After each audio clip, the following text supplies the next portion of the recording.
Bismillahirrahmanirrahim. Assalamualaikum warahmatullahi wabarakatuh. Waalaikumsalam warahmatullahi wabarakatuh. Innal hamdalillah adada khalqihi wa ridha nafsihi wa zinata arsyihi wa midada kalimatihi. Asyhadu an la ilaha illallah wa asyhadu anna Muhammadan abduhu wa rasuluh. Allahumma shalli wa sallim ala sayyidina Muhammad wa ala alihi wa ashabihi wa man tabi'ahu ila yaumil qiyamah amma ba'd. Alhamdulillah pada pagi hari ini kita masih diberikan nikmat oleh Allah Subhanahu wa taala berupa usia, berupa nikmat-nikmat lainnya. Mari sama-sama kita bersyukur kehadirat Allah dengan ucapan hamdalah. Alhamdulillahirabbil alamin. Salawat dan salam senantiasa terlimpah curah kepada Nabi kita Nabi Muhammad Sallallahu Alaihi Wasallam yang telah menjadi uswah contoh bagi kita seluruhnya agar selamat dunia dan selamat akhiratnya. Alhamdulillah pada pagi hari ini kita ada di kajian tafsir kembali dengan materi yaitu hidayah diberi atau dicari dan materinya narasumbernya sudah ada. Yang terhormat Bapak Ustadz Faris Farih Izadi LCMH. Alhamdulillah. Damang Pak Ustadz. Alhamdulillah, Damang. Alhamdulillah Rabbil Baik. Alamin. Baik, Bapak Ibu, tidak memperpanjang, mari kita sama-sama mulai kajian pada pagi hari ini dengan membaca basmalah. Bismillahirrahmanirrahim. Bismillahirrahmanirrahim. Selanjutnya adalah pembacaan ayat suci Al-Quran yang akan dibacakan oleh Kang Agung. Mangga Kang Agung dipersilahkan. Mangga Pak Hatur nuhun.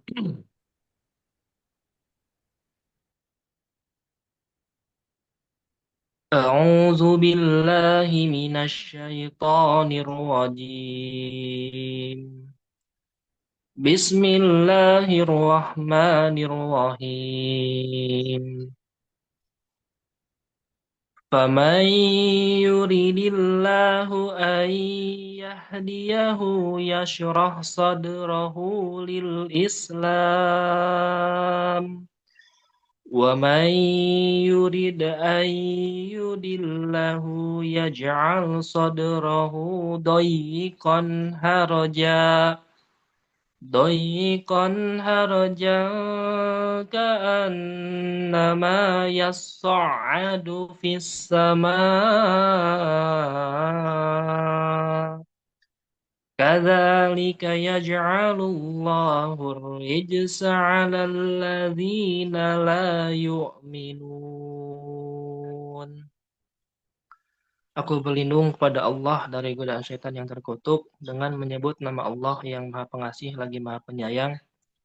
Barang siapa dikehendaki Allah akan mendapat hidayah atau petunjuk, dia akan membukakan dadanya untuk menerima Islam.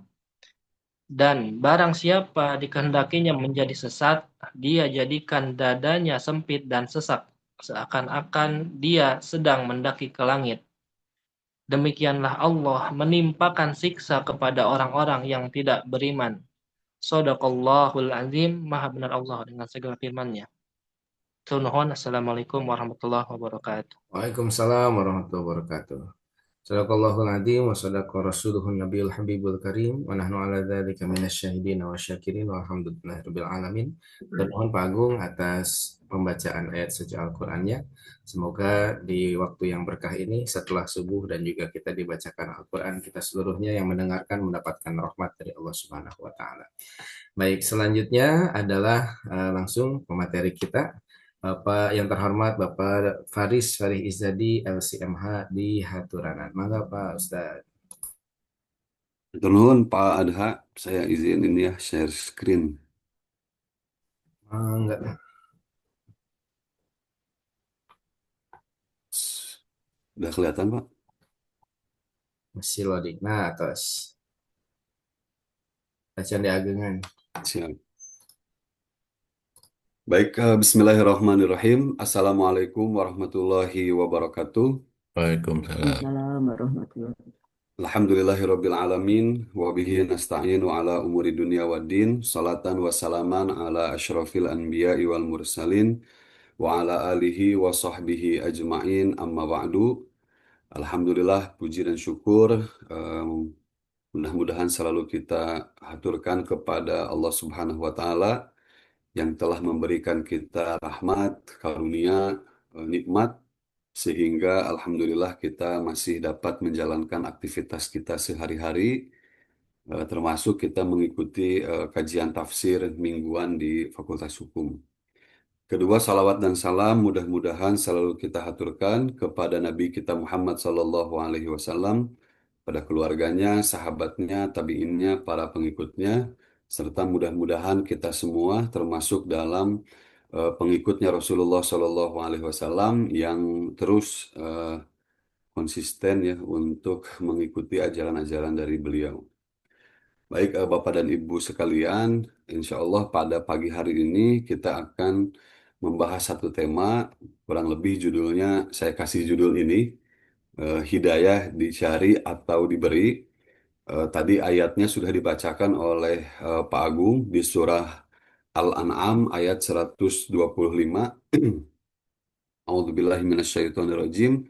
Bismillahirrahmanirrahim. Faman yuridillahu an yahdiyahu yashrah sadrahu lil Islam. Kata Allah Subhanahu wa taala, barang siapa yang Allah menghendaki akan memberikan kepadanya petunjuk, niscaya dia melapangkan dadanya untuk memeluk agama Islam. Wa man yurid an yudillahu yaj'al sadrahu dayyqan harajan ka'annama yas'adu fis sama.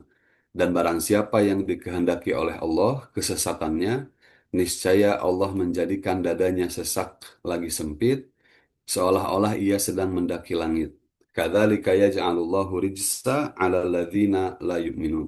Begitulah Allah menimpakan siksa kepada orang-orang yang tidak beriman. Nah ini ayat di surah Al-An'am, surah ke-6 ayat 125.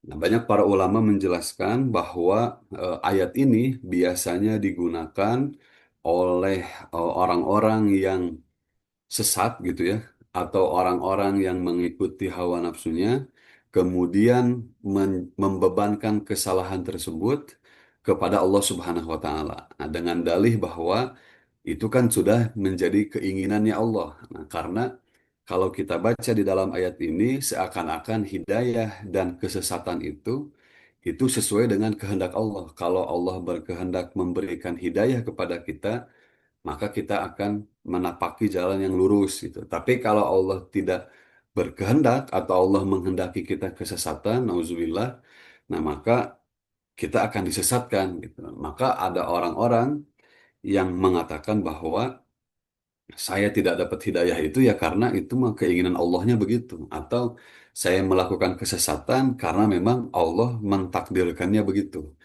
Nah, maka pada kesempatan kali ini kita akan membaca dengan eh, membaca penjelasan-penjelasan dari para ulama, apakah betul konstruksi berpikirnya seperti itu atau seperti apa. Nah, maka dikasih judulnya, hidayah itu diberi oleh Allah secara langsung atau harus dicari oleh manusia.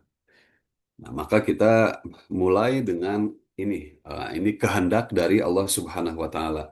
Di ayat yang di awal ayat, Allah Subhanahu wa Ta'ala berfirman, "Faman yuridillahu", barang siapa yang Allah menghendaki.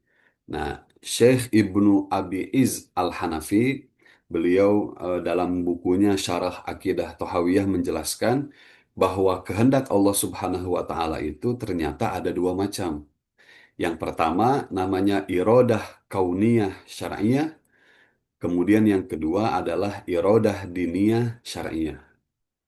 Yang pertama, irodah kauniyah syar'iyah itu adalah kehendak Allah Subhanahu wa taala yang bersifat takdir dan universal, yang pasti terjadi dan tidak bisa ditolak. Nah, mencakup hal yang disukai dari kebaikan atau yang tidak disukai dari keburukan, seperti misalkan penciptaan iblis, kemudian adanya kekufuran, adanya kemaksiatan, kemudian terjadinya gempa bumi misalkan, kemudian lahirnya seekor hewan, kemudian matinya seseorang. Nah, itu termasuk ke dalam irodah kauniyah syar'iyah. Jadi, itu tidak akan terjadi tanpa kehendak dari Allah Subhanahu wa taala. Artinya, kehendak Allah Subhanahu wa taala dalam bagian yang pertama ini sifatnya mutlak, tidak bergantung kepada apapun. Ya, jadi Allah menginginkan ada kekufuran, ada kemaksiatan, tapi Allah tidak meridhoi hal-hal tersebut. Tapi hal-hal tersebut terjadi karena kehendak dari Allah Subhanahu wa taala, ya. Nah, itu yang pertama namanya iradah kauniyah syar'iyah. Nah, sedangkan yang kedua namanya iradah diniyah syar'iyah. Kehendak Allah yang berupa perintah dan larangan dalam syariat yang Allah Subhanahu wa taala ridhoi dan cintai. Namun belum tentu terjadi. Nah, kalau yang pertama tadi sudah pasti terjadi, misalkan Allah menetapkan nanti misalkan dulu di tahun 2004 akan terjadi tsunami di Aceh. Nah, itu kan pasti terjadi. Tidak bergantung kepada perbuatan seorang hamba. Nah, sedangkan kehendak Allah yang kedua, yang namanya iradah diniyah syariah ini kehendak Allah yang berupa perintah dan larangan dalam syariat yang Allah Subhanahu wa taala ridhoi dan cintai. Namun hal ini belum tentu terjadi karena adanya kehendak bebas dari manusia. Nah, maka hal ini kehendak Allah yang di bagian kedua ini bergantung kepada kehendak bebas manusia atau bergantung pada upaya dari manusia. Nah, ini merupakan hal-hal yang Allah cintai. Kalau tadi kan ada yang Allah cintai, ada yang tidak Allah cintai. Kalau ini merupakan hal-hal yang Allah cintai seperti ketaatan, kemudian sholat, puasa, sedekah. Namun hal-hal ini belum tentu terjadi karena tidak selalu diikuti oleh manusia. Jadi Allah memerintahkan A, B dari ketaatan misalkan, tapi manusia tidak mau mengikuti. Maka hal ini belum tentu terjadi. Bisa terjadi dan bisa tidak terjadi bergantung kepada kehendak dari manusia dan usahanya. Ya, Allah Subhanahu wa taala berfirman, "Wala yardha li ibadihil kufar." Allah tidak meridhoi kekufuran hambanya. Nah, maka kalau kita lihat dari pembagian kehendak Allah Subhanahu wa taala yang dua ini, maka firman Allah Subhanahu wa taala yang di awal ini, "Faman yuridillahu," barang siapa yang Allah kehendaki, itu masuknya ke dalam kategori yang kedua, ya, iradah diniyah syar'iyah. Jadi kehendak Allah Subhanahu wa taala dalam hidayah itu bergantung kepada upaya manusia, bergantung kepada kehendak bebas dari manusia, juga bergantung kepada manusia tersebut mau mencari atau tidak, ya. Karena di dalam beberapa ayat, misalkan di dalam surah Muhammad ayat 17, Allah Subhanahu wa taala berfirman, "Walladzina tada walladzina walladzina tadau zadahum huda wa atahum taqwahum." Dan orang-orang yang selalu mencari hidayah, maka mereka akan ditambahkan hidayahnya oleh Allah dan mereka akan mendapatkan, Allah akan memberikan ketakwaan kepada mereka. Nah, jadi ini kehendak Allah Subhanahu wa taala dalam hal ini ada dua hal. Nah, dalam hal hidayah ini termasuk dalam iradah atau kehendak Allah yang kedua, yaitu iradah diniyah syar'iyah. Nah, kemudian Allah Subhanahu wa taala melanjutkan firman-Nya, kata Allah, "An yahdiyahu yashrah sadrahu lil Islam." Barang siapa yang Allah kehendaki tadi sudah akan memberikan petunjuk kepadanya. Jadi kalau Allah menghendaki memberikan petunjuk pada seseorang, yashrah sadrahu lil Islam, maka niscaya Allah akan melapangkan dada orang tersebut untuk memeluk agama Islam. Atau untuk ada ulama yang lain, contohnya misalkan Syekh Mutawalli Sya'rawi, salah satu ulama dari Mesir, beliau menafsirkannya bahwa melapangkan hati seseorang untuk mengerjakan amalan-amalan dalam Islam atau untuk mengerjakan syariat Islam. Karena menurut beliau, kalau keimanan itu kan ada tempatnya di hati. Jadi setelah yakin sudah selesai. Nah, innamal mut'ib kata beliau, sesungguhnya yang berat, yang berat untuk dikerjakan itu adalah Islam. Karena harus sholat, harus puasa, harus bayar zakat. Nah, itu yang berat. Nah, maka dalam ayat ini Allah mengatakan dilapangkan hatinya untuk berislam, artinya untuk menjalankan syariat Islam yang bentuknya ibadah formil. Nah, maka berkaitan dengan hidayah pun, para ulama itu mengkategorikan hidayah menjadi dua, ya kurang lebih. Ada yang dua, ada yang tiga. Yang pertama itu disebut dengan hidayatul dilalah, kemudian ada hidayatul khalq. Nah, kalau hidayatul dilalah dalam bahasa Arab, dilalah itu artinya adalah petunjuk. Jadi ini hidayah yang diberikan porsinya kepada manusia, ya, yaitu adalah para nabi dan rasul dan para pewarisnya yaitu para ulama. Jadi dalam hidayah dilalah itu ada petunjuk, ada pengajaran, kemudian ada argumen, ada pengajian seperti ini. Nah, ini namanya hidayatul dilalah. Nah, sedangkan hidayatul khalaq itu adalah hidayah yang menjadi kewenangan dari Allah Subhanahu wa taala untuk memberikan kepada seorang hamba. Jadi kalaupun misalkan yang berdakwahnya seorang nabi seperti Rasulullah Shallallahu Alaihi Wasallam sudah berupaya sekuat tenaga, misalkan ketika itu berdakwah kepada pamannya supaya pamannya Abu Thalib mau masuk Islam, tapi sampai akhir hayatnya kan tidak masuk Islam. Nah, karena tidak mendapatkan hidayatul khalq yang merupakan itu adalah kewenangan dari Allah. Jadi hidayah dilalahnya sudah ada dari Rasul, tapi Abu Talib tidak mendapatkan hidayatul khalq yang diberikan oleh Allah kepada dirinya sehingga sampai akhir hayatnya beliau juga tidak bersyahadat. Nah, kemudian pertanyaannya, apakah Rasulullah itu memberi hidayah? Karena di dalam Al-Quran itu ada dua ayat yang berbenturan gitu ya. Kalau kita baca sekilas. Yang pertama misalkan Allah Subhanahu wa taala mengatakan ketika kasusnya Abu Thalib itu Allah berfirman innaka la tahdi man ahbabta walakinallaha yahdi man yasha. Ya Rasul, sesungguhnya engkau tidak bisa memberi hidayah kepada orang yang engkau cintai, tapi Allah mampu memberi hidayah kepada siapapun yang Allah kehendaki. Nah, tapi di dalam ayat yang lain Allah Subhanahu wa taala berfirman hal yang kontradiktif dengan ayat tadi. Allah mengatakan innaka latahdi ila sirati mustaqim. Sesungguhnya engkau benar-benar akan memberi hidayah kepada jalan yang lurus. Nah, maka ini kan kontradiktif ya. Nah, maka kalau kita lihat dari pembagian hidayah yang sebelumnya, Syekh Muhammad Amin Asy-Syanqiti beliau mengatakan bahwa hidayah yang tidak bisa diberikan oleh Rasulullah itu adalah hidayah kholak dan hidayah taufik. Yang tadi hidayah kholak. Nah, itu yang tidak bisa diberikan oleh Rasulullah Shallallahu Alaihi Wasallam dan para nabi-nabi sebelumnya.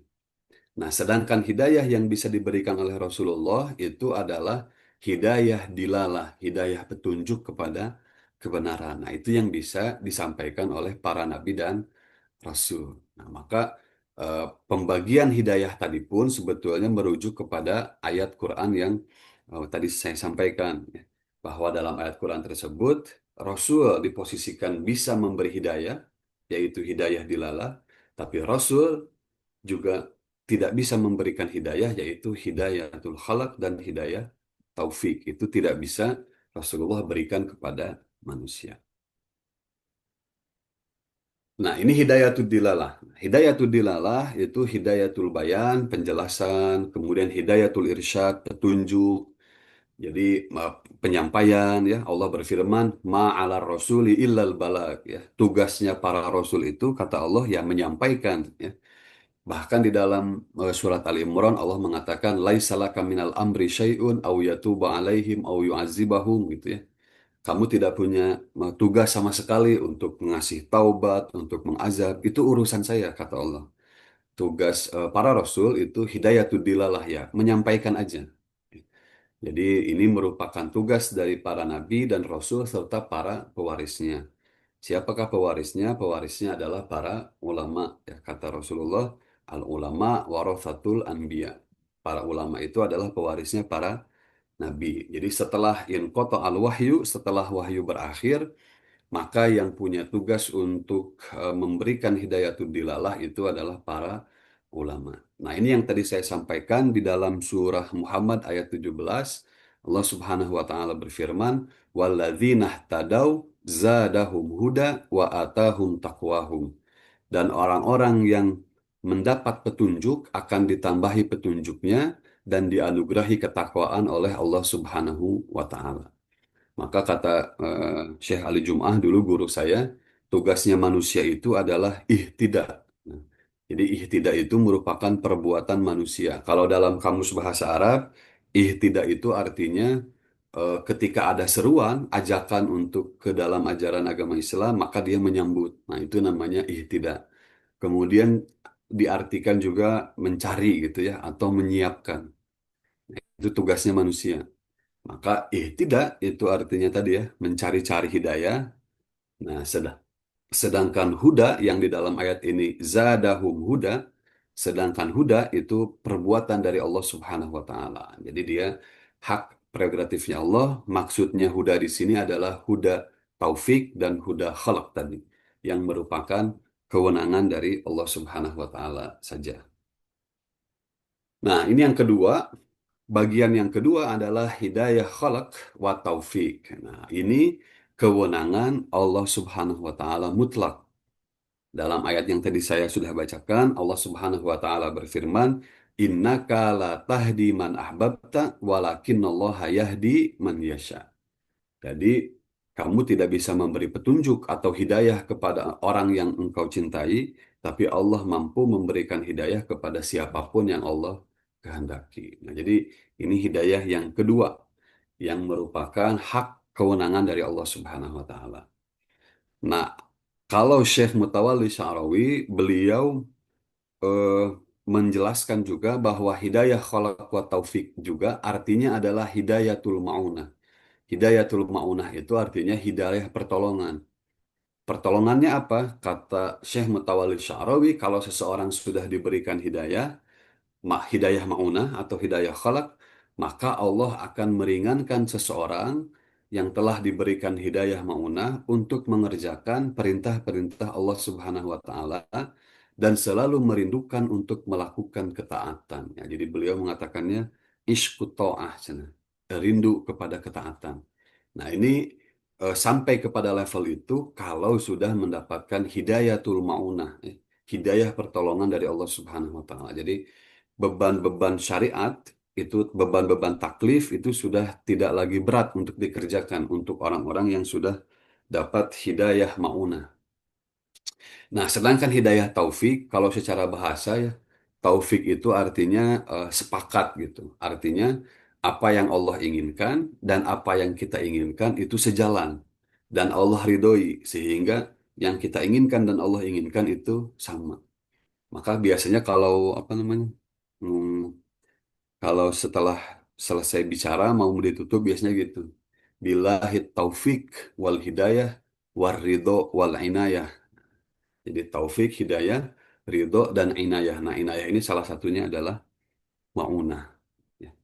Dalam tafsir Tabari juga disebutkannya begitu bahwa hidayah taufik merupakan kewenangan dari Allah Subhanahu wa taala setelah adanya seruan dan dakwah. Nah, jadi apa namanya hidayah taufik itu ada ketika ada seruan dan dakwah. Kenapa harus ada seruan dan dakwah? Karena tadi ya, karena hidayatud dilalah itu harus disampaikan karena hidayah artinya adalah petunjuk, maka harus ada dulu petunjuknya. Ada petunjuknya, ada seruannya, ada dakwahnya, maka manusia akan mendapatkan hidayah khalaq. Nah, kalau versinya Ibnu Taimiyah di dalam penjelasannya, beliau menjelaskan bahwa hidayah itu kurang lebih ada tiga, kata beliau. Ini hampir sama juga sebetulnya. Yang pertama, menurut Ibnu Taimiyah, seruan kepada kebaikan, perintah terhadapnya, tercapainya hal tersebut dengan mengutus Rasul, kemudian Allah menurunkan kitab suci. Hal ini ditujukan untuk seluruh manusia, baik yang menerima atau yang kufur. Ya. Jadi kalau nanti kita membaca beberapa hadis, Rasulullah pernah mengatakan misalkan ummati, ummati, umatku, umatku. Nah, yang Rasulullah maksud itu kalau dalam hadis umatku itu adalah seluruh umat manusia gitu ya. Jadi karena di dalam dunia itu ada umatnya Rasul itu ada dua, ada umatul istijabah dan umat dakwah. Umat dakwah itu seluruh umat manusia, baik yang beriman atau yang kufur.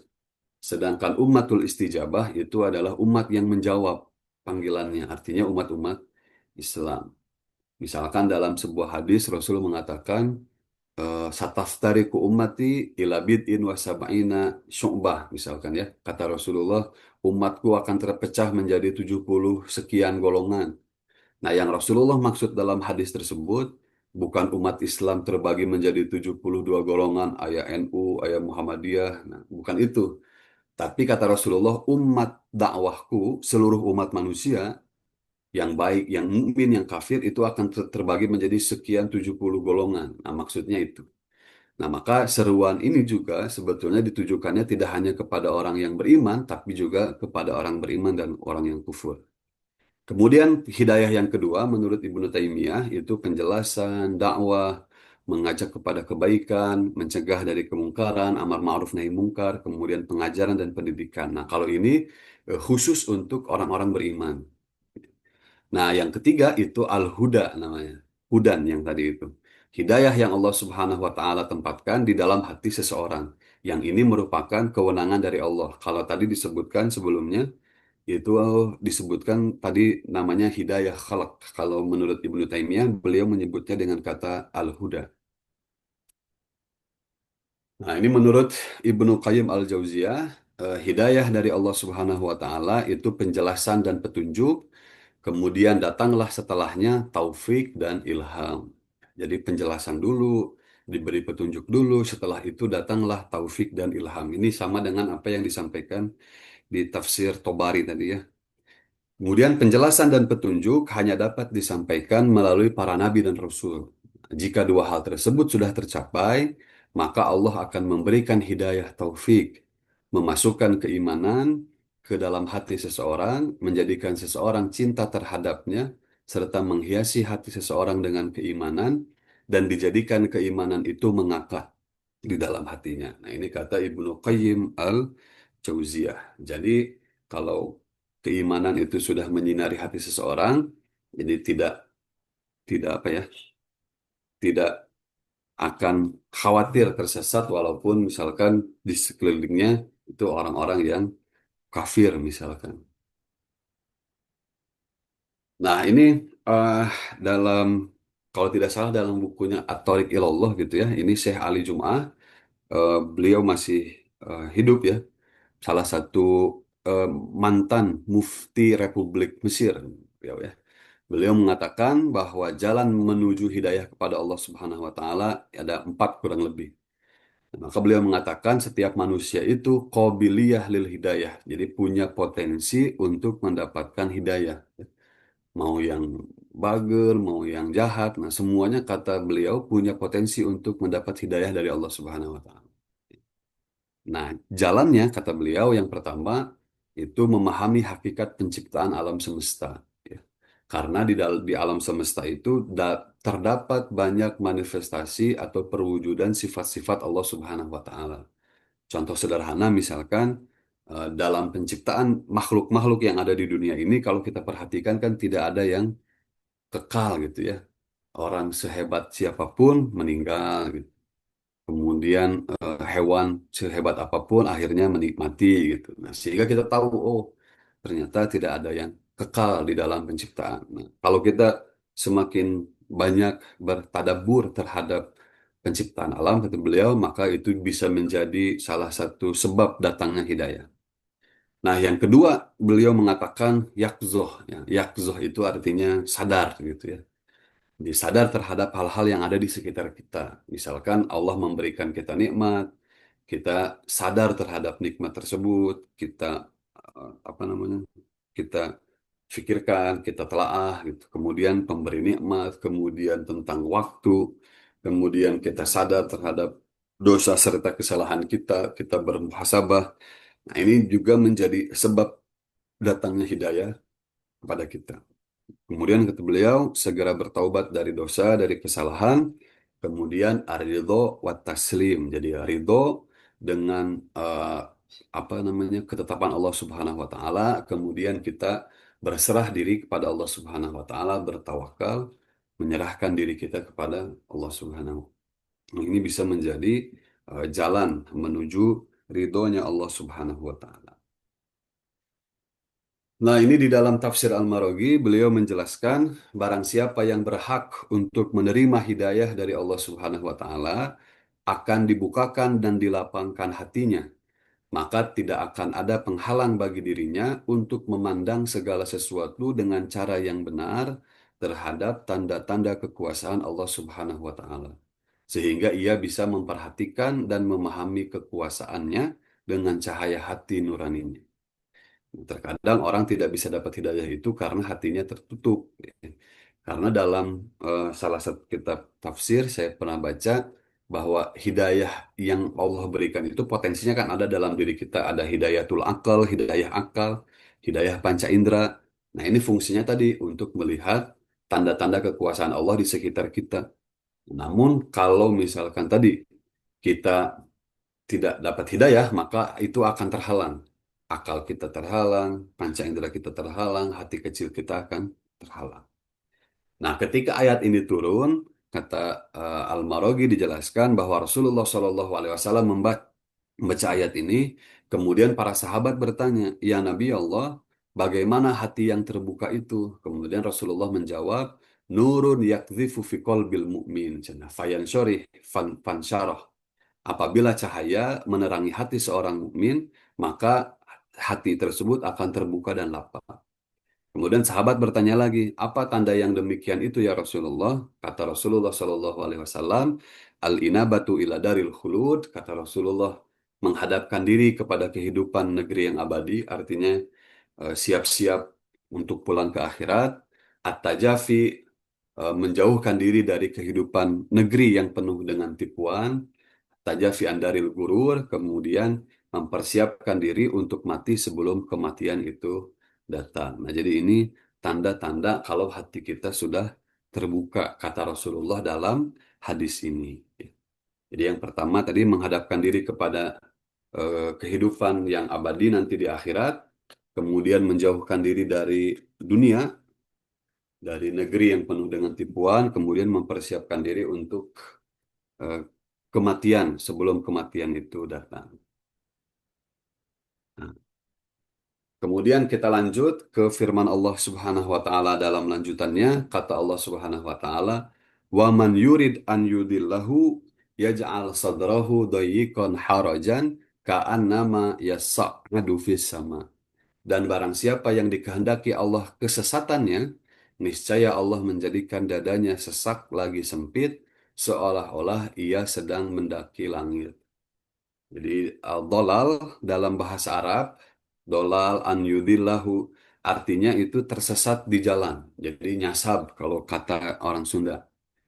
Kemudian dolal juga artinya kesalahan. Karena dalam ayat yang lain Allah mengatakan apa saksi itu cina harus ada dua karena antadilla ihdahuma fatuzakira ihdahumal ukhra. Kalau satunya salah, satunya bisa ngingetin. Kira-kira begitu. Jadi artinya bisa tersesat di jalan secara bahasa, juga artinya adalah al-khoto atau kesalahan. Nah, penyebab dari kesesatan itu antara lain, ini menurut Syekh Ali Jum'ah, menurut beliau penyebab dari kesesatan itu adalah kesombongan, kemudian al-inad atau keras hati, kemudian kebodohan. Jadi di dalam kitab Al-Itqan gitu ya, kalau tidak salah, eh Al-Itqan fi Ulumil Quran yang Imam Suyuti kalau nggak salah ya Pak Adha ya, beliau menjelaskan bahwa kenapa umat-umat sebelum umat Islam itu mukjizat para nabinya itu yang bisa dilihat gitu ya. Nabi Soleh ada untanya, kemudian Nabi Musa bisa ada kayunya. Nah, kata beliau lisyiddati baladatihim gitu ya, li baladatihim karena mereka bodoh gitu ya. Bodoh itu artinya mereka tidak bisa bernalar. Kalau umat Islam itu dikasih mukjizatnya yang sifatnya akliyah, yang sifatnya logis. Sehingga kita tidak perlu membuktikan kekuasaan Allah Subhanahu wa taala atau Allah itu esa harus dengan benda-benda gitu. Cukup Allah mengatakan bahwa kalau kamu bisa bikin nyamuk, coba bikin, bisa nggak? Nah, kita cuma dikasih perumpamaan itu saja, kita sudah bisa menangkap kekuasaan Allah Subhanahu wa taala.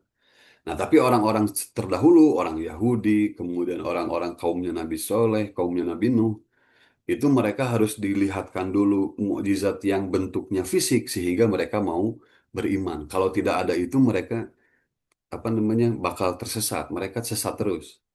Nah, kalau kata Imam Suyuti karena itu libaladatihim karena mereka bodoh. Nah, maka ini salah satu dari alasan sesat itu adalah kebodohan. Kebodohan yang tadi seperti orang-orang Yahudi harus diperlihatkan dulu yang fisik sehingga mereka bisa beriman gitu. Kemudian juga karena hawa nafsu, juga karena cinta dunia. Nah, nanti bisa dilihat di dalam ayat ini ya Bapak Ibu ya, yang ini Ka'an nama yas'adu. Nah, yas'adu itu artinya naik, mendaki gitu ya. Nah, kalau dalam bahasa Arab sebetulnya, kalau saya sama Pak Adha dulu ngobrol waktu di pesantren kan kudu pakai bahasa Arab. Nah, bahasa naik itu sebetulnya yas'ud. Ini cukup gitu ya, pakai bahasa yas'ud naik. Nah, dalam ayat ini Allah mengatakan yas'adu. Yas'adu itu artinya naik, tapi caranya itu susah gitu. Jadi dengan sangat kesulitan ketika dia mau naik derajat dari satu titik ke titik yang itu agak kesulitan. Maka Allah menggunakan kalimatnya yas'adu. Kalau naiknya gampang tadi yas'ud. Kalau sulit itu yas'adu. Jadi sangat kesulitan ketika dia mau naik ke langit itu. Nah, dalam tafsir Al-Maraghi dijelaskan siapa saja yang sudah rusak fitrahnya, fitrah keislaman maksudnya, karena di dalam apa namanya di dalam hadis Rasulullah mengatakan bahwa setiap manusia itu dilahirkan fitrah. Nah, fitrah itu maksudnya dalam keadaan Islam.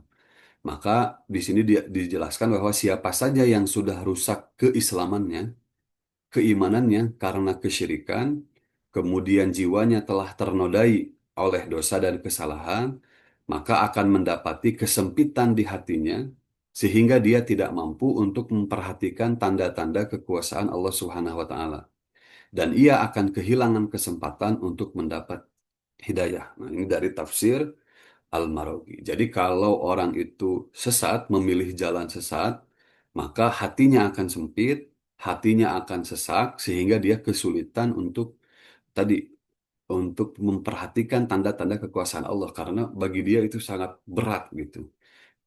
Kemudian ia juga kehilangan kesempatan untuk mendapat hidayah. Nah, kalau dalam tafsir Sya'rawi, beliau menjelaskan dalam ayat ini Allah Subhanahu wa taala memberikan tasbih. Tasbih itu perumpamaan. Jadi hati yang sempit itu seperti mendaki ke atas langit karena semakin tinggi permukaan, semakin tinggi kita naik ke langit, maka semakin sedikit oksigen yang bisa kita hirup. Nah, sedangkan bernafas itu adalah kebutuhan yang tidak bisa ditunda. Kalau makan, minum bisa ditunda. Kalau bernafas itu laisa lahas sabar katanya. Tidak ada kesabaran manusia untuk itu. Tidak bisa ditunda. Nah, sehingga mereka yang tersesat akan merasa sangat berat untuk menjalankan perintah Allah Subhanahu wa taala sebagaimana orang yang tadi naik ke langit, sesak, sempit gitu ya. Nah, orang-orang yang sesat ketika mereka mau menjalankan perintah Allah pun mereka merasakan hal yang sama. Jadi sepertinya itu sangat sulit sekali gitu ya. Itu menurut Syekh Sya'rawi. Nah, dalam tafsir Tabari, beliau mengutip salah satu riwayat ketika itu Umar bin Khattab bertanya kepada seorang pemuda, "Wahai pemuda, apa itu harjah?" Harjah ini yang dari tadi ya, Bapak Ibu, dari apa namanya ayat Al-Quran tadi, harojan, doyikon harojan. Nah, harojan. Umar bertanya kepada seorang pemuda, "Mahiyal harjah?" Apa itu harjah? Kemudian pemuda itu menjawab, dia adalah pepohonan yang terletak di tengah semak-semak yang tidak bisa dicapai oleh penggembala, oleh hewan liar, atau oleh apapun. Jadi ada tumbuhan tapi ditanamnya itu di tengah-tengah semak-semak yang susah digapai. Nah, Umar berkata, nah begitulah hati seorang munafik, katanya. Dia tidak sampai kepadanya sedikit pun dari kebaikan. Karena seperti harjah tadi ada di tengah-tengah semak-semak, jadi sulit untuk digapai. Beliau menjelaskan tentang potongan ayat tadi, mengatakan barang siapa yang Allah kehendaki untuk tersesat, maka Allah jadikan hatinya sempit, sehingga menjalankan syariat Islam sangat sulit dan sempit baginya, walaupun pada hakikatnya sebetulnya Islam itu mudah dan luas. Kata Allah kan dalam Al-Quran begitu ya, wa ma ja'ala alaikum fid dini min haraj. Jadi tidak Allah jadikan dalam agama itu kesulitan-kesulitan, tapi kemudahan-kemudahan.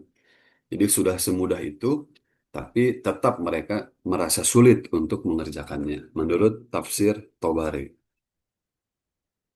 Nah, lanjutannya ini ada ayat yang serupa dengan potongan ayat tadi. Allah Subhanahu wa taala berfirman di dalam surah As-Saff ayat 5, Kata Allah Subhanahu wa taala, "Wa idz qala Musa liqaumihi ya qaumi lima tu'dzunani wa qad ta'lamuna anni rasulullahi ilaikum." Falamma zagu azagallahu qulubahum wallahu la yahdil qaumal fasikin. Dan ingatlah ketika Musa berkata kepada kaumnya, "Hai kaumku, mengapa kamu menyakitiku sedangkan kamu mengetahui bahwa sungguhnya aku adalah utusan Allah kepadamu?" Maka tatkala mereka berpaling dari kebenaran, Allah memalingkan hati mereka. Nah, jadi ini syaratnya. Karena kalau kita bahas lagi ke ayat yang pertama tadi, bahwa Allah mengatakan kehendak Allah itu, barang siapa yang Allah kehendaki, maksudnya adalah kehendak Allah yang berkaitan dengan kehendak manusia. Nah, maka kalau dalam ayat ini Allah mengatakan, falam mazagu, tatkala mereka berpaling, ya Allah memalingkan hati mereka. Ya, dan Allah tidak memberi petunjuk kepada kaum yang fasik. Maka tatkala mereka terus menyeleweng dari kebenaran, Allah memalingkan hati mereka dari petunjuk. Sesungguhnya Allah tidak akan memberi petunjuk kepada orang-orang yang tidak taat kepadanya. Jadi ini karena apa namanya pilihan manusia tadi, bukan kehendak Allah yang sifatnya mutlak. Nah, ini potongan ayat yang terakhir. Allah Subhanahu wa taala berfirman, "Kadzalika yaj'alullahu rijsa 'alal ladzina la yu'minun." Begitulah Allah Subhanahu wa taala menimpakan siksa kepada orang yang tidak beriman. Nah, jadi Allah menimpakan siksa kepada orang yang tidak beriman itu karena pilihan dari orang-orang tersebut. Ya. Nah, di dalam sebuah hadis Rasulullah Shallallahu Alaihi Wasallam menjelaskan, kata Rasulullah, sesungguhnya jika Allah berkehendak untuk membinasakan seseorang, maka Allah hilangkan rasa malu dari diri orang tersebut. Nah, jadi ini ya, karena tadi bicara tentang siksa, tadi kan kalau dalam ayat ini Allah menimpakan siksa kepada seseorang itu dengan Allah tidak memberinya hidayah.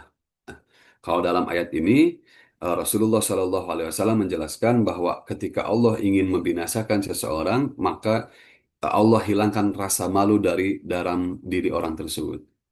Nah, kalau rasa malunya sudah tercabut, maka orang tersebut tidak engkau jumpai kecuali orang tersebut sangat Allah berkahi.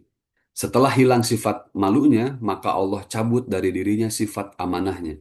Nuzi'at minhu al-amanah. Nah, setelah amanahnya dicabut, maka setelah itu dicabut sifat rahmatnya atau kasih sayangnya. Nah, setelah kasih sayangnya dicabut, maka ikatan Islam itu akan dicabut dari dirinya. Jadi ini bagaimana Allah kalau Allah ingin membinasakan seorang seorang hamba. Nah, Bapak Ibu sekalian, ini sebetulnya tidak ada dalam pembahasan ayat tadi, tapi ini penting untuk disampaikan karena ini untuk menjawab ya, menjawab syubhat orang-orang yang mengatakan bahwa tadi saya sesat karena Allah. Kalau dalam Islam ada namanya kaum Jabariyah yang mengatakan bahwa keburukan saya mencuri, saya berbuat zina itu karena sudah kodok dan kodar Allah aja ya. Allah sudah menulisnya begitu. Nah, maka tadi juga kan Allah ngasih hidayah ke dia ya karena Allah ingin. Allah menyesatkan saya karena Allah ingin. Nah, itu sudah kodoknya Allah, sudah ketetapannya Allah begitu. Saya tidak bisa menolak. Nah, maka ini harus diluruskan. Nah, ini saya ngambil dari bukunya Syekh Said Ramadan Al-Buti, salah satu ulama dari Suriah. Beliau yang syahid ketika itu dibom, ketika lagi pengajian di masjid. Ada sebuah buku beliau menulis namanya, judul bukunya Al-Insan Musayyar wa Mukhayyar. Manusia itu kadang dipilihkan oleh Allah, kadang memilih. Gitu ya. Manusia memilih, dipilihkan oleh Allah, misalkan lahir kapan, meninggal kapan, lahir dari rahim siapa, lahir di mana. Nah, itu kita dipilihkan oleh Allah. Kita musayyar namanya, dipilihkan. Nah, tapi dalam satu sisi kita juga mukhayyar, kita juga punya pilihan. Ya, kita memilih apa namanya untuk berkarir di Unisba misalkan. Kita memilih untuk apa? Nah, itu kita memilih. Nah, maka ini yang harus diluruskan. Ya, beliau menjelaskan bahwa kodo dan kodar itu artinya adalah kodo adalah ilmu Allah Subhanahu wa Ta'ala sejak zaman azali tentang segala sesuatu yang akan terjadi di masa yang akan datang hingga terjadinya kiamat. Nah, jadi kodo itu bukan Allah menulis skenario kehidupan kita, tapi Allah sudah tahu dari dulu apa yang akan kita pilih nanti ke depan. Kira-kira gitu. Jadi kalau Syekh Ali Jum'ah itu menjelaskannya begini, yang Allah sebut ditulis itu bukan tulisan skenario, tapi kitabatul ilm. Allah tulis karena Allah sudah tahu yang terjadinya itu. Misal, ketika lulus S1, saya pulang dari Mesir misalkan, kemudian saya pulang ke Bandung, kan ditanya sama Bapak, Riz, badai kuliah lanjutnya di mana? Saya memilih ke Unisba, we, Pak, gitu. Nah, ketika saya memilih itu, di zaman azali, Allah sudah tahu bahwa setelah lulus S1, saya milih S2-nya di Unisba. Nah, jadi yang Allah tulis dalam kodo itu adalah tulisan karena Allah mengetahui pilihan-pilihan kita. Bukan karena Allah yang menyusun skenario-nya. Jadi nanti Paris kudu kuliahnya di Mesir, terus S2-nya di Unisba, terus jadi dosen tahun sekian. Nah, itu bukan Allah yang merancang itu, tapi itu semua karena pilihan dari kita dan Allah sudah tahu itu dari dulu, maka Allah tulis dalam sebuah kodok. Nah, itu namanya kodok. Maka didefinisikan oleh Syekh Ramadan Al-Buti itu sebagai ilmu Allah Subhanahu wa taala sejak zaman azali tentang segala sesuatu yang akan terjadi di masa yang akan datang. Nah, sedangkan qadar atau takdir yang biasa kita sebut takdir itu terjadinya kodok sesuai dengan ilmu Allah Subhanahu wa taala yang berkaitan dengannya. Artinya yang sudah terjadi itu jadi takdir gitu. Nah, sekarang misalkan sudah jadi dosen di Unisba saya. Nah, itu berarti takdir. Artinya kodoknya sudah terrealisasi lah kira-kira begitu. Nah, beliau mengutip pendapat dari Al-Khitabi. Al-Khitabi mengatakan makna dari kodo adalah penegasan bahwa ilmu Allah Subhanahu wa taala itu mendahului perbuatan hamba sebelum benar-benar terjadi. Jadi ini merupakan penegasan bahwa ilmunya Allah itu sudah mendahului perbuatan hamba. Jadi kita belum pilih, Allah udah tahu si Paris pasti milih jadi dosennya di Unisba, S2-nya di Unisba. Nah, jadi Allah sudah tahu, jadi sudah Allah catat itu semua. Nah, yang terakhir, ketetapan yang berkaitan dengan ciptaan Allah Subhanahu wa taala seperti penciptaan alam, hewan dan kematiannya, maka itu termasuk ketetapan Allah dari zaman azali. Nah, sedangkan yang berkaitan dengan perbuatan hamba, maka ilmu Allah Subhanahu wa taala selaras dengan kehendak manusia. Nah, jadi kalau tadi ya, misalkan terjadinya gempa bumi, bencana alam, kita lahirnya kapan, kita meninggalnya kapan, nah itu mutlak ketetapan Allah. Nah, kita meninggal kapan, itu mutlak ketetapan Allah. Tapi kalau misalkan yang berkaitan dengan perbuatan hamba, maka ilmu Allah itu selaras dengan kehendak manusia. Jadi Allah tidak menetapkannya secara mutlak, tapi Allah melihat pilihan kita apa nih nanti. Oh, si Faris milih itu, ditulis gitu. Kira-kira seperti itu, Bapak dan Ibu sekalian. Mudah-mudahan bisa dipahami. Mohon maaf kalau misalkan penyampaiannya agak sedikit cepat karena waktunya terbatas. Hatur nuhun, saya kembalikan kepada Pak Adha. Siap, hatur nuhun Pak Ustadz. Alhamdulillahirrahmanirrahim. Ilmunya bertambah ya, utamanya tentang hidayah. Juga ada tambahan plusnya tentang kodo dan kodar ya. Maka Bapak Ibu sekalian, masih ada waktu 11 menit lagi. Tapi sebelum itu mohon untuk tidak lupa mengisi daftar hadir yang tersedia di chat Zoom. Maka bila ada yang mau didiskusikan, dipertanyakan, mangga. Tadi Pak Ustadz Paris Mangga Prof. ini Nanang. terakhir dengan terkait dengan yang terakhir nih yang kodo dan kodar tadi ya kodo dan kodar mah. Di dalam dalam kehidupan kita seringkali juga kita mendengar ada kata nasib. Nasib kadang-kadang orang tos nasib ada kieu gitu kan. Ada yang mengatakan nasib katanya bisa diubah, bisa diubah. Yang tidak bisa diubah. Tadi yang kodor yang rukun iman yang keenam gitu ya. Nah, gimana nih posisi nasib teh kumaha cenah Pak Ustadz? Ah, Tuh, terima mangga, kasih. mangga Pak Ustadz, langsung Pak Ustadz. Ya, Terima baik, Prof. hatur nuhun. Jadi kalau dalam bahasa Arab sebetulnya Prof, nasib itu kan artinya bagian. Nah, Eh, artinya nasib itu adalah sesuatu yang kita dapat setelah upaya yang kita lakukan. Nah, maka mhm, kalau dalam akidah Ahlus Sunnah wal Jamaah ada namanya pembahasan tentang kasab. Nah, dalam kasab itu dijelaskan bahwa ketika dalam hal berupaya itu adalah tugas setiap manusia untuk tetap berupaya. Artinya kita harus tetap berikhtiar. Nah, itu ya. Nah, maka nasib yang kita dapatkan itu ya sesuai dengan upaya yang kita lakukan. Iya. Gitu, Bro. Nah, kalau kodok tadi yang dijelaskan tadi itu adalah ilmunya Allah Subhanahu wa taala yang sudah mendahului perbuatan kita sehingga Allah sudah tahu nanti ini pasti bakal pilih ini, pasti bakal pilih ini. Nah, sehingga yang Allah tuliskan dalam kodok itu bukan bukan bukan kita batul ijbar kalau kata para ulama, bukan Allah tulis skenario sehingga memaksa kita untuk pilih itu tidak. Itu semuanya penuh ada di dalam kuasa kita. Nah, tapi di dalam kasab itu juga dijelaskan bahwa ketika kita berupaya atas sesuatu, itu kan upaya kita, bagian kita. Nah, Mhm. setelah selesai kita berupaya, hasilnya, nah itu baru ketetapan dari Allah Subhanahu wa taala. Gitu. Misalkan Iya. kalau dalam contoh ilustrasi sederhananya misalkan ketika eh, apa namanya? Pak Mahasiswa. Adham misalkan mau Promosi, menikah lagi promosi. nih. Oh, promosi. Oh, bukan, jangan nikah ya. Misalkan promosi, misalkan. Nah, kita sudah berupaya dengan sekuat tenaga, misalkan menggunakan berbagai macam metode, teknik, trik. Nah, tapi ketika tahun ajaran baru, ternyata yang mendaftar cuman tidak sesuai dengan yang kita harapkan. Nah, jumlahnya itu adalah ketetapan Allah. Tapi melakukan promosi itu kan upaya dari kita. Kurang lebih begitu, Prof. Jadi walaupun sudah usaha dan hasilnya begitu, jangan pasrah ya, jangan pasrah karena ada yang tos nasib. Terus ada sakit kumaha atau tetap harus kita semaksimal mungkin untuk terus berusaha kan gitu udah ya. Intinya kan begitu mungkin. Ya, betul. Karena kan kalau dalam ajaran agama Islam kan ada tawakal itu Prof ya. Jadi Ya tawakal itu betul. kan berserah itu artinya ketika kita mendapatkan hasil yang tidak kita inginkan, nah kita ber- Berserah bertawakal. diri pada Allah. Karena insya Allah ada kebaikan atau ada hikmah di balik itu.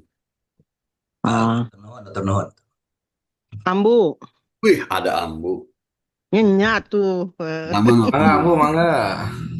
Jadi Pak Faris, kalau udah diusahakan, udah apa namanya diikhtiarkan, masih juga apa yang kita dapatkan, misalnya tidak sesuai, berarti kita harus kembali ke itu ya, Al-Baqarah 216 gitu ya, bahwa sesuatu Hmm. itu mungkin baik bagimu tapi tidak baik di mata Allah. Begitu enggak?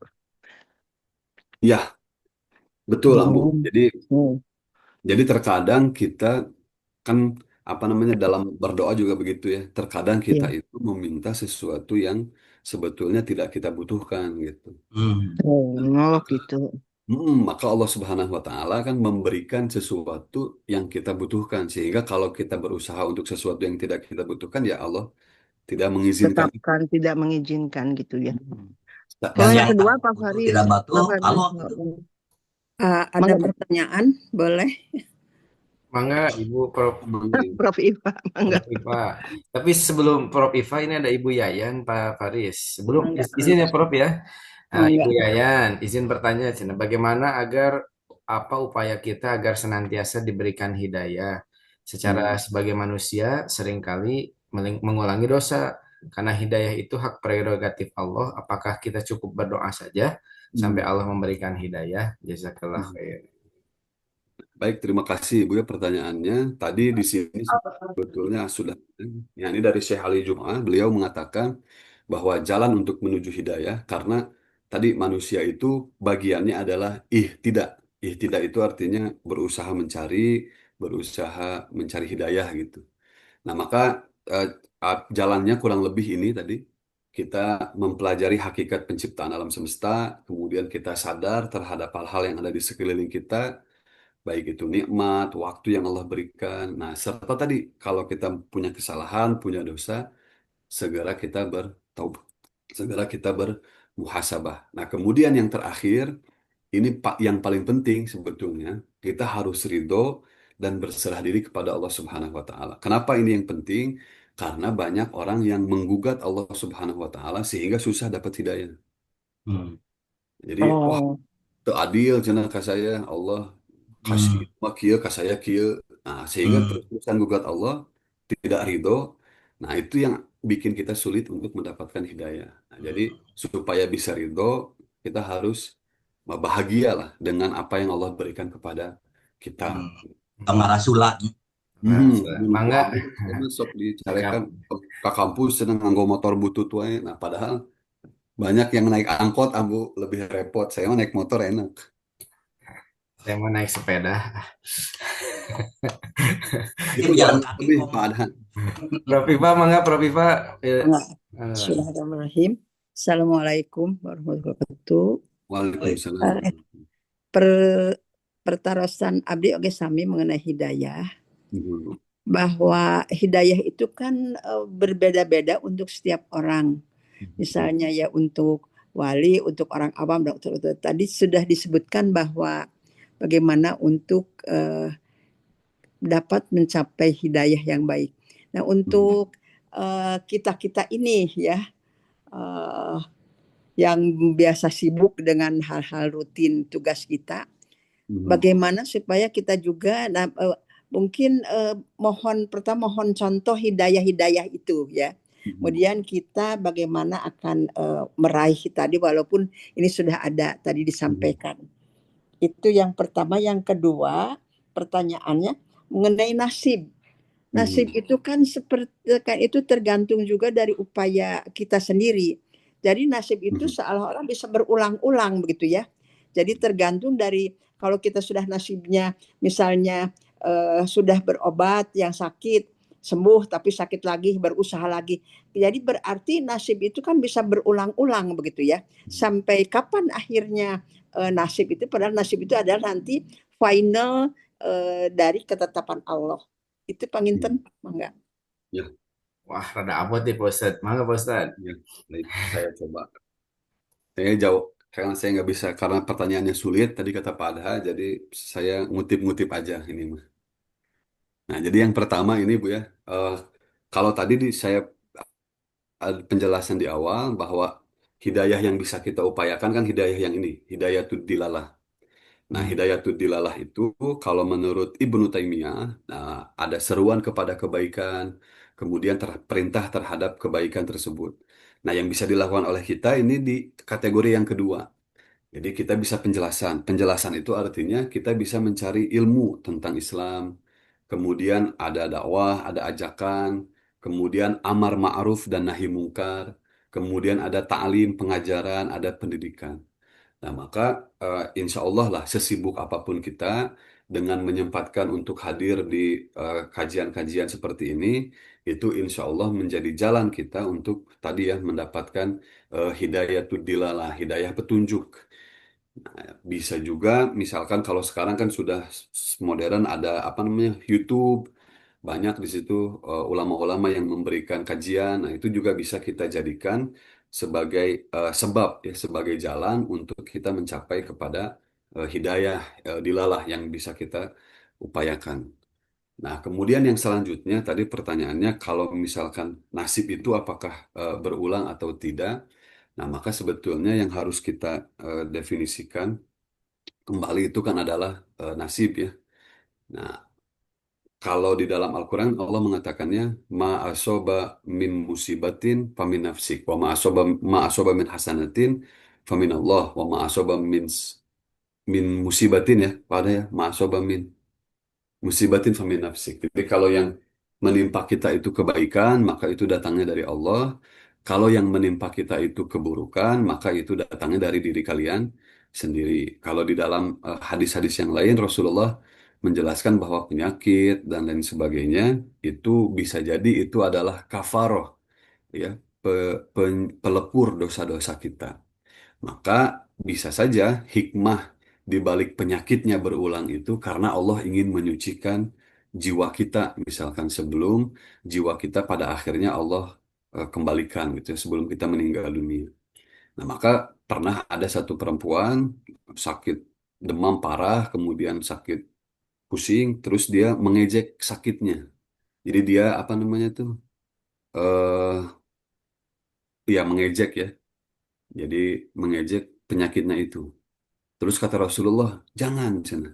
Karena penyakit itu menjadi kafaroh untuk dosa-dosa kamu yang sebelumnya. Nah, maka bisa jadi dengan adanya sakit, dengan terus-terusan berobat, itu juga bisa jadi sebab datangnya hidayah. Karena dengan itu jiwa kita jadi bersih, dosa-dosa kita dikurangi. Itu juga bisa jadi seperti itu. Atau di dalam hadis yang lain saya pernah membaca bahwa Rasulullah SAW itu menyampaikan ada orang-orang yang sudah ditakdirkan atau sudah Allah itu tahu nih dia nih di akhirnya nanti bakal menempati surga yang paling tinggi. Tapi amalannya tuh cukup gitu ya. Sholatnya cuma 5 waktu, gitu. Puasana Ramadan hungkul, nggak cukup nih amalannya. Maka supaya sampai ke surga yang paling tinggi itu, Allah memberikan dia musibah, memberikan dia kesulitan, memberikan dia penyakit, supaya bisa sampai ke situ.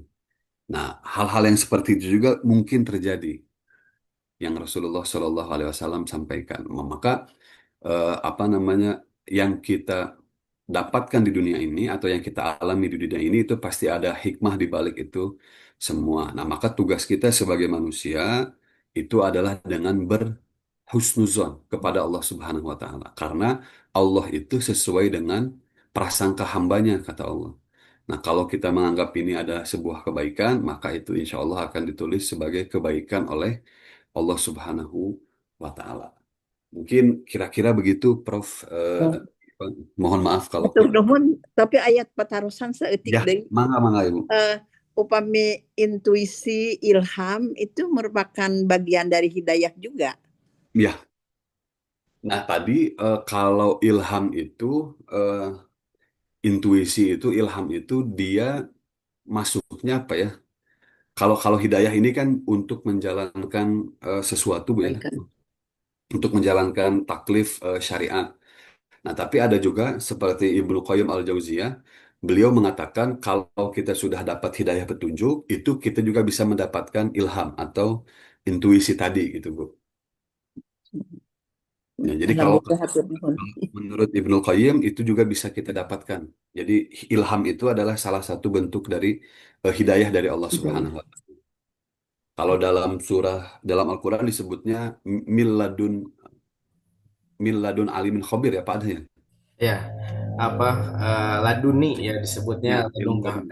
ada itu di surat Al-Kahfi ya. Kalau Surat disebutnya Al-Kahfi. biasanya oleh orang-orang tasawuf disebut dengan ilmu laduni. Ya, itu ilham. Ya, kalau menurut Ibnu Qayyim al-Jauziyah itu bisa diterima ilham itu, Prof. Oh, semohon. Alhamdulillah hatur nuhun. Ya, Aya usul sakedik. mohon. Kegiatan ini apakah tiasa ditambahkan juga masalah-masalah yang kaitannya dengan masalah apa teosofi ya, teosofi aja ya. Kumargi kita ya seueur ya tapi sangat sedikit yang mengarah ke arah sana, masalah kemakrifatan dan lain-lain. Ini mugi upami kapayun aya tambihanana eta hatur nuhun. Siap, Prof. Hatur Itu nuhun, mah Prof. Pak Kasosikan. Adha ahlinya. Siap, Prof. Alhamdulillahirabbil alamin, tidak terasa waktunya sudah pukul 6:03. Hatur nuhun Pak Faris atas materinya. Kurang lebih dari semua penanya dan juga ini mungkin izinkan saya menambahkan sedikit sesuai dengan tadi Pak Faris bilang bahwasanya ya amalannya tidak cukup ya. Tapi ini takdirnya kodonya sudah masuk harus ke surga paling atas ya dengan kesabaran dengan diuji musibah itu dia bisa bersabar. Sesuai hadis sesuai ayat dari Quran, innama yuwaffas sabiruna bighairi hisab. Seseorang yang sabar itu akan dibalas oleh Allah Subhanahu wa taala tanpa perhitungan. Jadi Bapak Ibu yang sedang atau yang merasakan banyak musibah wae ya bersabar itu adalah bentuk dari hidayah dari Allah Subhanahu wa taala dan juga ketika bersabar ya kita berharap semoga dapat balasan yang terbaik dari Allah Subhanahu wa taala.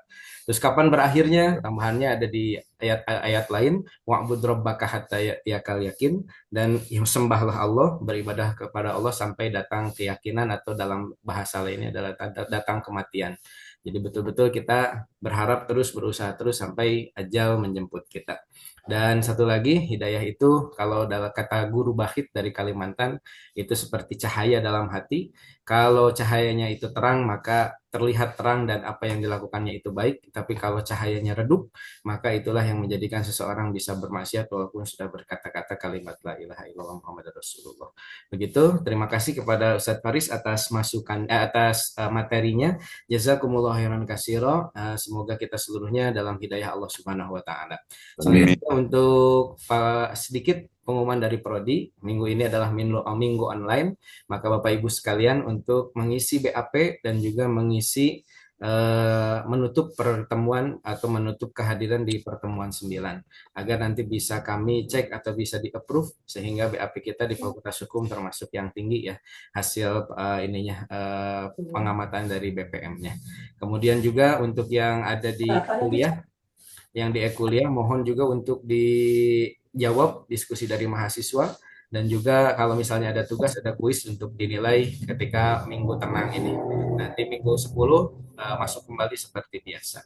Baik Bapak Ibu sekalian, selanjutnya mari kita berdoa kepada Allah Subhanahu wa taala untuk yang sakit semoga disembuhkan, yang sedang ada masalah semoga diberikan jalan keluarnya, yang sedang ada niatan baik semoga niatnya dalam pengaturan terbaik dari Allah Subhanahu wa taala. Amin. Untuk seluruh sivitas akademika Fakultas Hukum Unisba dilancarkan dalam segala usahanya. Amin.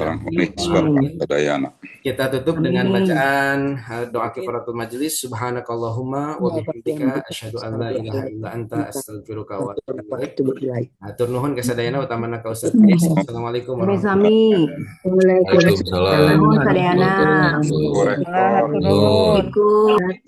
Waalaikumsalam.